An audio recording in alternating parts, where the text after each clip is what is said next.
Hi friends, तर हे balls बघू शकता किती दिसायला छान दिसायला लागलेत आणि ना खायला पण तसेच झालेले आहेत. तर कसे बनवायचे ते बघूया.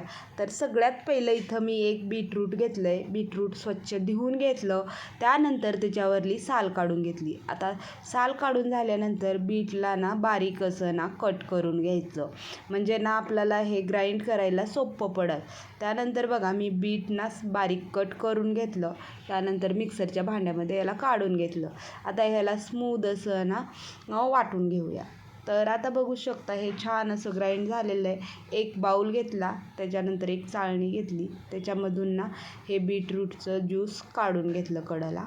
तर बघू शकता बीटरूटचं ज्यूस काढून घेतले. आता लगेचच ना गॅसवर कढई ठेवलेली आहे गरम करायला. कढई गरम झाल्यानंतर त्याच्यामध्ये ना 1 चमचा ना तेल घातलेलं आहे. 1 चमच्यापेक्षा थोडंसं कमीच घातलेलं आहे. या रेसिपीला ना तेलाचा अगदी नाच्या बरोबर वापर होतो बघा. त्यानंतर अर्धा चमचा ना जिरे घातलेले आहेत.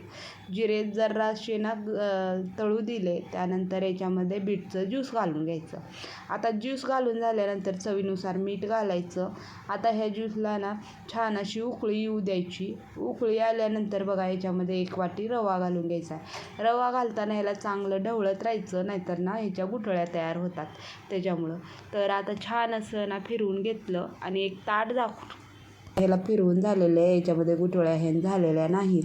त्यानंतर ताट झाकून एक 5 मिनटं ना छान असं वाफवून घ्यायचं. 5 मिनटं झालेले आहेत, छान वाफवून झाले. त्यानंतर याला एका ताटामध्ये काढून घेऊया.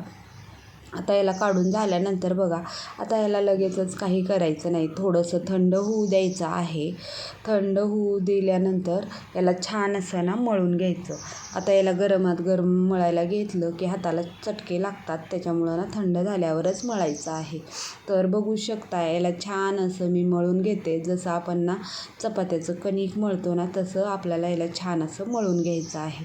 आता तुम्ही बघू शकता छान असं ना हा गोळा तयार झालेला आहे. ह्याला ठेवूया साईडला. आता इथं मी ना एक चीजचं ना स्क्यूब घेतलेलं आहे. तर आता याचे छोटे छोटे तुकडे करून घ्यायचे आहेत. आता चीज म्हणलं की लहान मुलांना खूप आवडतं आणि बीटरूट म्हणलं की त्यांना बिलकुलच खायला आवडत नाही. तर तेव्हा असं ना मस्त असं ना बनवून द्यायचं, म्हणजे ना खूप छान ते आवडीनं पण खातात आणि हे छान लागतं पण टेस्टला त्याच्यामुळं. त्यानंतर बघा ह्याला ना चीजचे क्यूब कढईला ठेवायचं आणि छोटे छोटे असे गोळे करून घ्यायचं.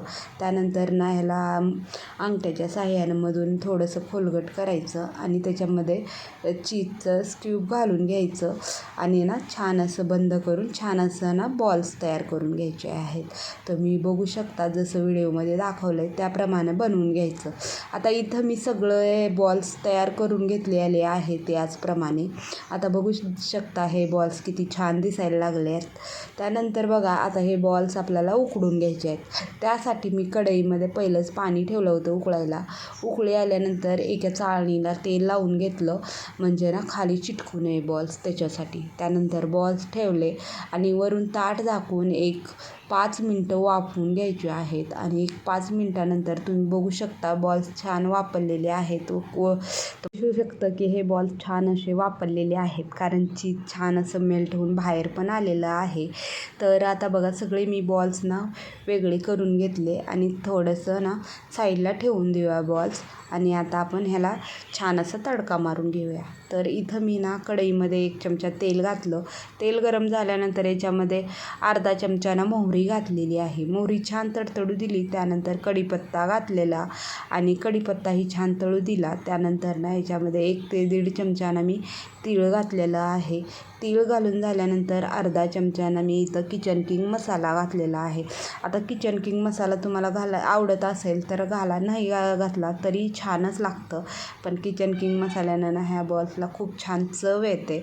त्यानंतर बघा आता हे बॉल्स घालून घ्यायचे आणि छान असे ना परतवून घ्यायचे आहेत.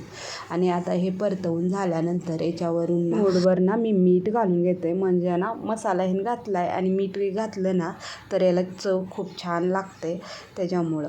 आता हे घालून झाल्यानंतर हे चांगलं परतलं गेलेलं आहे. त्यानंतर बारीक चिरलेली वरून कोथिंबीर घालायची आणि एकदम सोप्या पद्धतीने एकदम चीजी रवा बीटरूट बॉल्स तयार झालेले आहेत. जर तुम्हाला माझी आजची साधी सिंपल रेसिपी आवडलेली असेल तर व्हिडिओला लाईक करा, कमेंट करा, शेअर करा आणि चॅनलला सबस्क्राईब करा. तुम्ही बघू शकता मधलं चीज किती मेल्ट झालेलं आहे. लहान मुलांच्या शाळा सुरू होत आलेल्या आहेत आणि तुम्ही ना ह्याला टिफिनलाही लहान मुलांच्या देऊ शकता. खूप आवडीनं खातील मुलंही. जर व्हिडिओ आवडला असेल तर लाईक नक्की करा.